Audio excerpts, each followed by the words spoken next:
Kita bersambung kepada part 2 ya.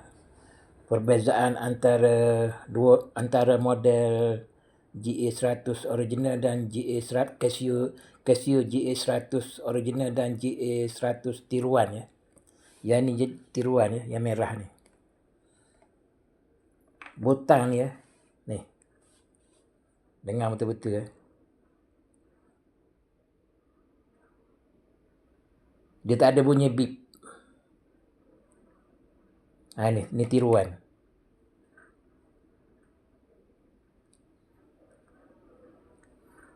Pakai boleh pakai lah. Yang ini tengok Dengar betul-betul dia bunyi.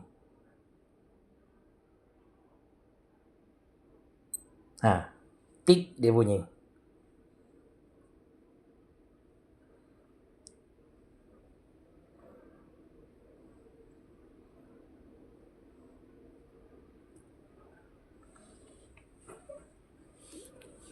Aku ulang sekali lagi ya. Yang tiruan ya, yang merah ni tiruan, dia tak boleh nak reverse. Dia punya jarum analog ni. Yang hitam ni yang original. Jarum dia boleh reverse ke belakang, boleh forward ke depan. Lepas tu dia bunyi beep. Lepas tu butang ni ya, tenggelam. Ini original. Yang tiruan, butang tengok butang dia timbul. Yang tiruan. Lepas tu ni. Belakang ni. Nampak putih. Yang original ni seakan-akan kekuning-kuningan. Perasan tak? Ni original. Ini lokal. Lepas tu ni. Ni punya kacing ni. Kelabu. Ini original kelabu ni. Yang tiruan dia kilat. Lepas tu perbezaan antara Casio GA100 tiruan dengan original. Lepas tu dia punya tali lah. Tali.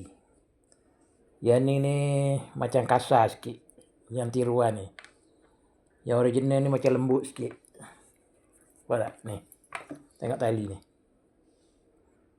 Ni nak lembut sikit, ni nak macam kasar. Itu saja. Perbezaan dia. Lain semua sama. Aku pun dah kena scam lah dekat Shopee. Mati-mati lah dia cakap ni original 100%. Lelah aku terkena. Yang ni yang betul-betul aku tak payah cerita lah kedai mana-mana kat Shopee tu. Nanti tengoklah macam mana.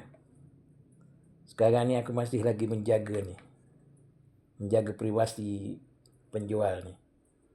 Aku malas lah nak bongkar-bongkar kan, nak malu-malu kau orang, aku malas lah. Ni jenis tak berapa jujur lah yang ni.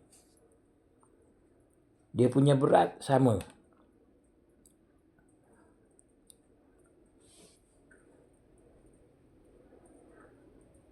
Itulah saja perbezaan ya antara jam Casio tiruan dan tulen asli. Yang ini tiruan, yang ini yang asli, yang original. Yang original ni dia boleh reverse jarum ni ke depan ke belakang. Yang ni tak boleh. Yang ni hanya forward saja. Tak boleh reverse. Yang ni boleh, jarum dia boleh reverse, boleh forward.